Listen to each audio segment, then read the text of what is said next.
Livro Curar Enfermos e Expulsar Demônios, de T.L. Osborne. Capítulo 3. As razões para a fé. Muitos reconhecem a cura divina, mas não têm conhecimento pessoal de Jesus como Salvador do corpo. Percebem que os outros são curados, mas questionam se a cura é a vontade de Deus para eles. Esperam uma revelação particular da vontade do Altíssimo quanto ao seu caso, e enquanto isso fazem tudo ao alcance da capacidade humana para sarar por meios naturais. Desse modo, não se dão conta de que podem estar frustrando a vontade do Senhor. A Bíblia mostra a vontade do Todo-Poderoso acerca da cura. Deus não precisa dar nenhuma revelação especial de sua vontade a respeito de um ponto que já revelara plenamente em sua palavra. Um estudo atento das Escrituras mostrará claramente que o Senhor tem declarado sua vontade de curar seus filhos. Ele mesmo sara o seu povo. Quando Deus tirou os israelitas do Egito, deu-lhes um estatuto e uma ordenação acerca da cura. E disse: Se ouvires atento a voz do Senhor teu Deus, e fizeres o que é reto diante de seus olhos, e inclinares os teus ouvidos aos seus mandamentos, e guardares todos os seus estatutos, nenhuma das enfermidades porei sobre ti que pus sobre o Egito, porque eu sou o Senhor que te sara. Êxodo 15, 26. Os hebreus interpretam essa passagem literalmente: Não deixarei que nenhuma das doenças que permiti caírem sobre os egípcios venham sobre vocês. Satanás, o Deus desse mundo, é o agente da doença. Por isso, os males nunca podem ser atribuídos à vontade de Deus, o autor da vida. Esta aliança foi repetida quando os 40 anos de peregrinação de Israel chegaram ao fim. Ao longo de toda a sua história, quando eram atingidos por doenças e pestes, os israelitas voltavam para Deus com arrependimento e confissão e recebiam cura em resposta às orações. Se foi isso que o Senhor deu ao homem sob a antiga dispensação, muito mais dará sob a nova. E acompanhou uma grande multidão de gente, e ele curou a todos. Mateus 12, 15, parte B. O ministério de cura de Cristo não foi somente um meio para provar sua divindade, como alguns acham, mas também uma forma de cumprir sua comissão, fazer a vontade do Pai. Eis aqui venho, para fazer, ó Deus, a tua vontade. Hebreus 10, 7. O próprio Jesus é uma revelação da vontade de Deus. Ele realizou a vontade do Pai Celeste e curou todos que se chegaram a ele. Seu sacerdócio é inalterável. Jesus Cristo é o mesmo ontem e hoje e eternamente. Hebreus 13, 8. Em amor, Cristo é o mesmo que, movido pela compaixão, curava as multidões. Em poder, ele continua sendo aquele que sarava toda espécie de doença. Pelo que convinha que em tudo fosse semelhante aos irmãos, para ser misericordioso e fiel sumo sacerdote. Hebreus 2,17, parte A. Durante o seu ministério terreno, em todos os lugares, Jesus ficava tomado de compaixão e sarava os que necessitavam de cura. Ainda hoje, ele é nosso fiel e misericordioso sumo sacerdote. Nas Escrituras, compaixão e misericórdia têm o mesmo significado. O substantivo hebraico rachamim é traduzido tanto por misericórdia como por compaixão. O verbo grego eleo é traduzido como ter misericórdia e ter compaixão. Igualmente o adjetivo grego elemon, que quer dizer misericordioso, compassivo. Em Mateus 10, 7 e 8, Cristo comissionou seus 12 discípulos a curarem. Posteriormente, em Lucas 10, 8 e 9, ele chamou os 70. Conforme consta em Marcos 16, 17 e 18, sua comissão foi dada a todos que creem. E em Tiago 5, do 14 a 16, a Bíblia diz que outra vez ela foi dada à igreja. Essas comissões nunca foram revogadas. A única maneira de receber a cura que a primeira igreja cristã conhecia era por meio da oração da fé. Uma linha de cura atravessa todas as épocas até hoje, e atualmente essa verdade, quase apagada nas trevas espirituais da Idade Média, tem sido revivificada no grande derramamento do Espírito Santo. Os cristãos em todos os países estão provando que Deus sara seu povo. Mais uma vez o Senhor tem provido a cura pela expiação de Cristo. Isaías 53, 4 e 5 e Mateus 8, 16 e 17. A palavra hebraica traduzida como dores em Isaías 53 aparece em todos os outros trechos da Bíblia como doenças. Além disso, as Escrituras também afirmam que por suas pisaduras, feridas, fomos sarados. A expressão tomou sobre si em Mateus 8,17 significa substituição, sofrendo por e não sofrendo com, que seria compaixão. Se Cristo tomou as nossas enfermidades, por que temos de sofrê-las? Encontramos tipos da expiação de Cristo em relação à cura no Antigo Testamento. A purificação do leproso em Levítico 14, a cura da praga em Números 16, do 46 ao 48, a serpente ardente em Números 21, do 7 ao 9, e a cura de Jó em Jó 33, 24. No entanto, 28 de Deuteronômio, encontramos a doença como uma parte da maldição. Contudo, em Gálatas 3,13, parte A, está declarado que Cristo nos resgatou da maldição da lei. Ao longo das Escrituras, verificamos que o pecado e a doença estão intimamente ligados. Podemos ver isso em Salmo 103:3, João 5:14, Mateus 9, 5 e 6 e em muitas outras passagens que indicam o mesmo.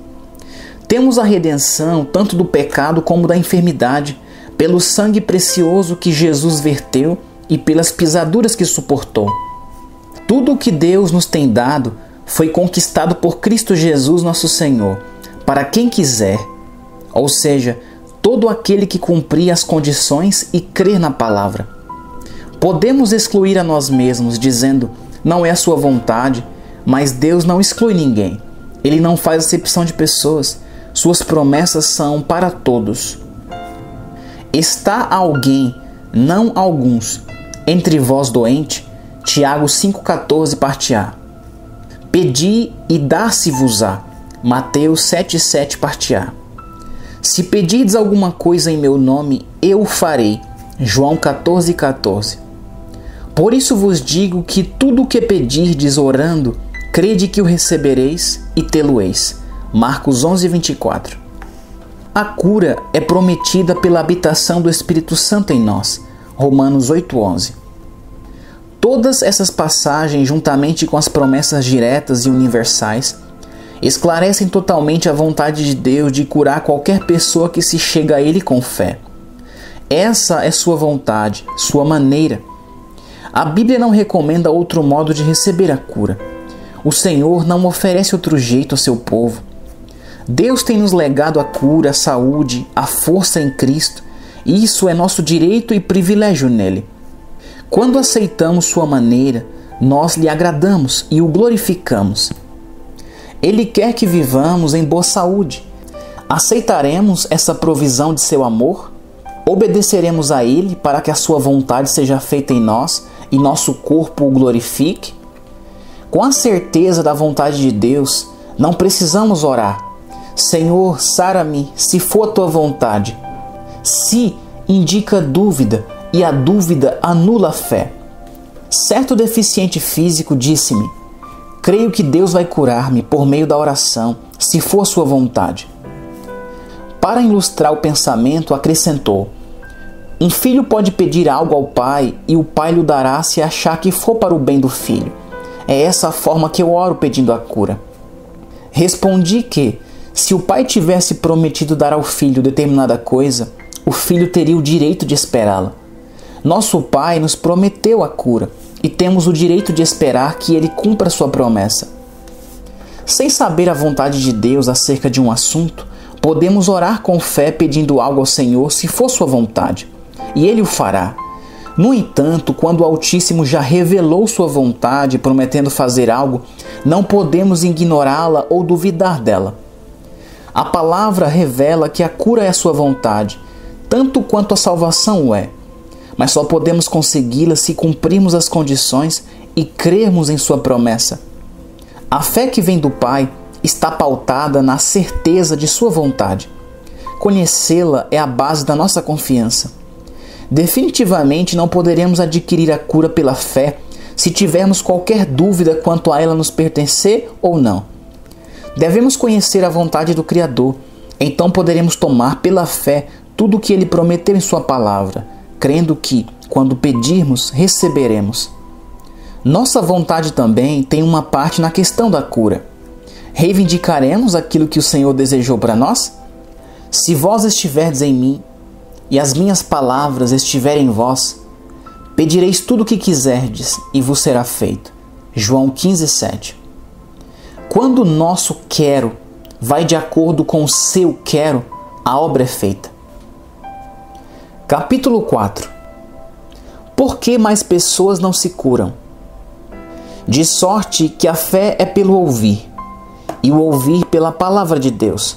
Romanos 10:17. A fé nunca nasce por nossa compaixão, piedade, ou por conversarmos com as pessoas sobre suas dores, seus sofrimentos, suas fraquezas e enfermidades. A fé é pelo ouvir, pela palavra de Deus. Romanos 10:17. E, portanto, ela nasce quando ouvimos a palavra da verdade. A pessoa precisa ouvir a verdade. Jesus disse: "E conhecereis a verdade, e a verdade vos libertará." João 8:32. Ele é a verdade.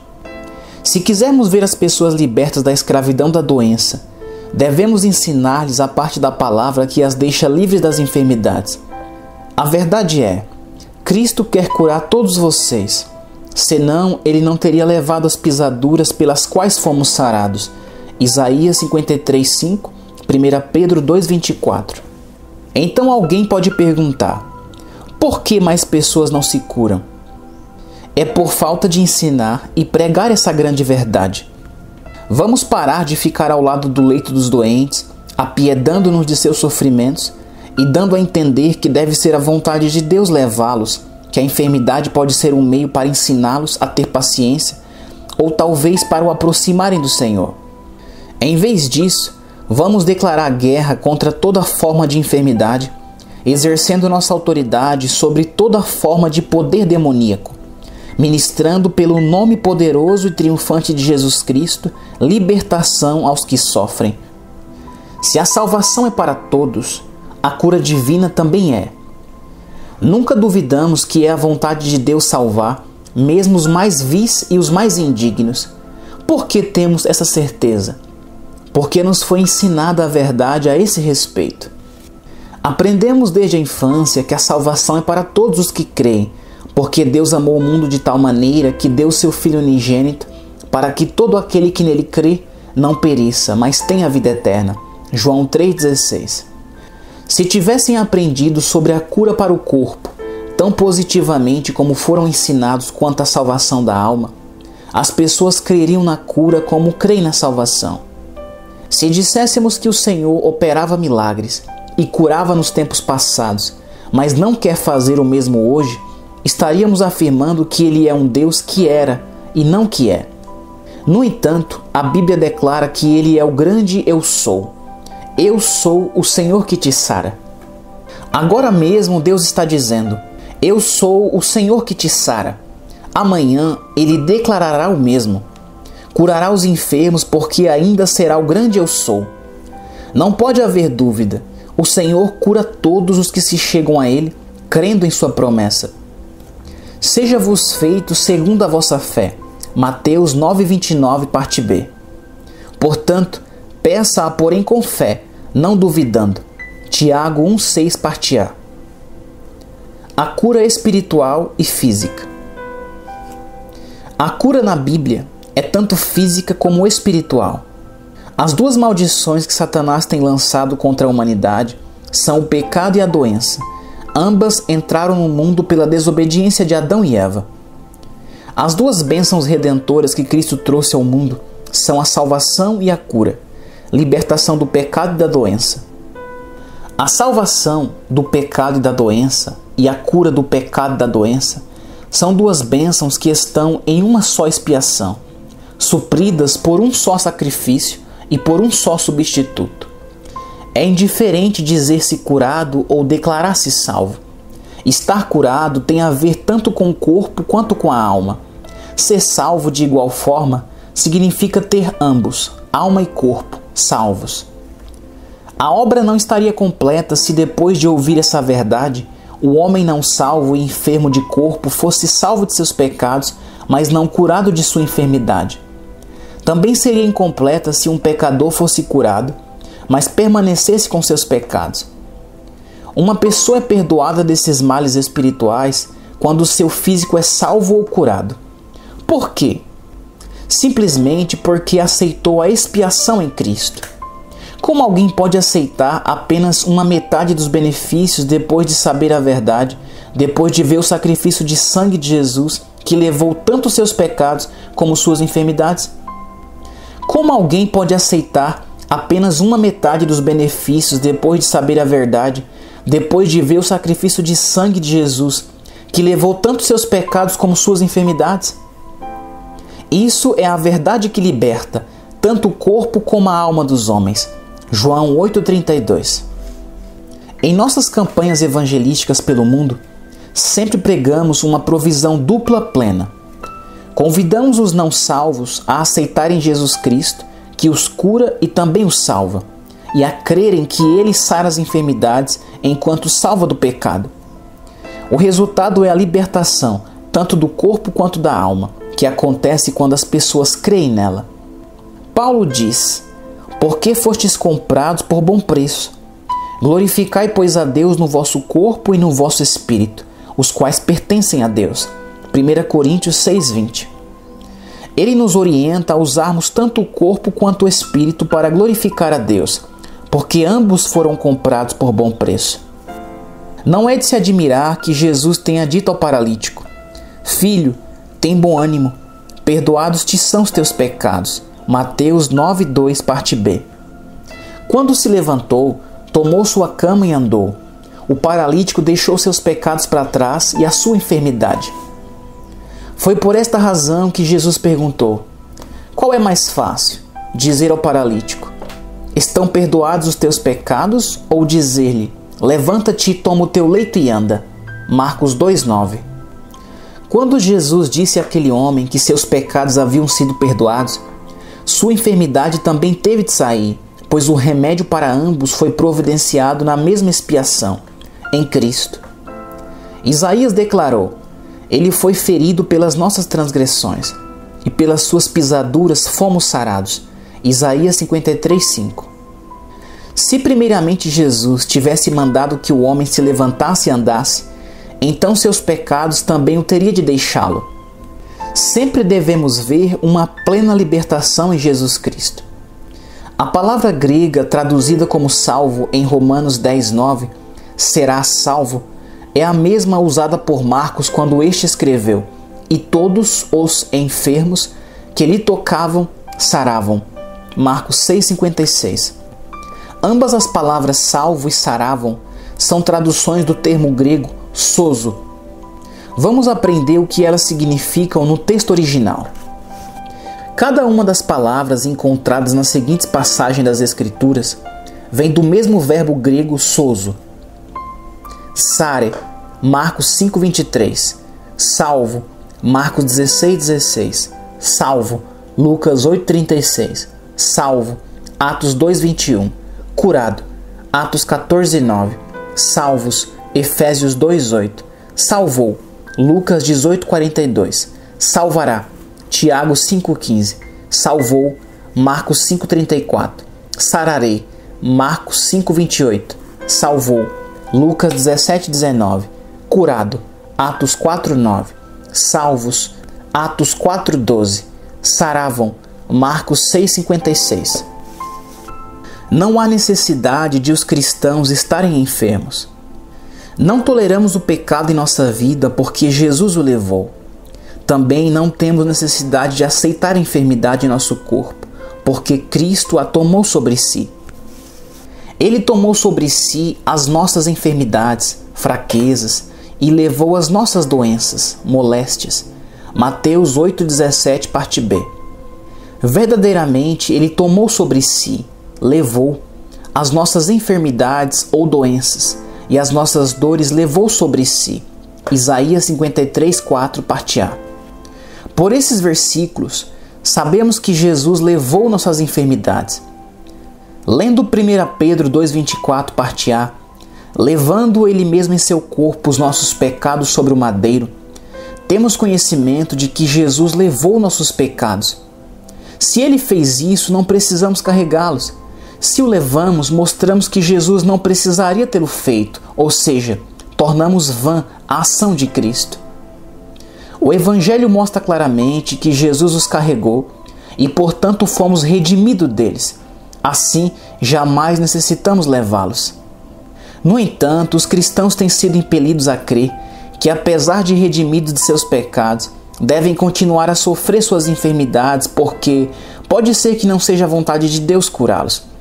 Eles sabem que o Senhor curava outros, mas consideram esses outros apenas como os mais felizados, aos quais Ele queria dispensar sua misericórdia. Esses cristãos mostram que, se soubessem ser a vontade do Senhor curá-los, acreditariam que Ele poderia fazê-lo, mas sem a certeza de sua vontade, tornam-se passivos e continuam a carregar a cruz de seu sofrimento físico. A doença destrói o mesmo corpo que foi comprado por bom preço, o preço do corpo do Filho do Altíssimo. Isso não é razoável. Como tal doutrina é diferente da palavra de Deus, o reverendo F.F. Bosworth diz: quando pergunta a um crente se ele acha que é a vontade de Deus curá-lo, e ele responde que não sabe se é ou não, pergunto-lhe se é a vontade de Deus cumprir sua promessa. A razão por que mais pessoas não são curadas é a falta de pregação e ensinamento dessas verdades. Se a fé é pelo ouvir e o ouvir pela palavra de Deus, Romanos 10:17, e esperamos que o povo tenha fé para receber a cura física, devemos proclamar-lhe tais verdades bíblicas que edificam a fé para receber essa bênção divina. Quantos pecadores seriam salvos se o pregador nunca pregasse sobre a salvação? Ou se, quando resolvesse fazê-lo, baseasse seu discurso nos seguintes pontos principais: talvez não seja a vontade de Deus salvá-lo. Talvez seu pecado seja para a glória do Senhor. Talvez o Todo-Poderoso esteja usando sua transgressão para castigá-lo. Tenha paciência em seu pecado até que Deus queira salvá-lo. Já passou o tempo de milagres, ou seja, de conversões. Quantas almas seriam salvas e quantos pecadores receberiam fé suficiente para se converterem ouvindo essas mensagens? Contudo, esses são quase os únicos pontos que muitos enfermos ouvem sobre a cura. É fácil compreender porque muitas pessoas não são curadas hoje.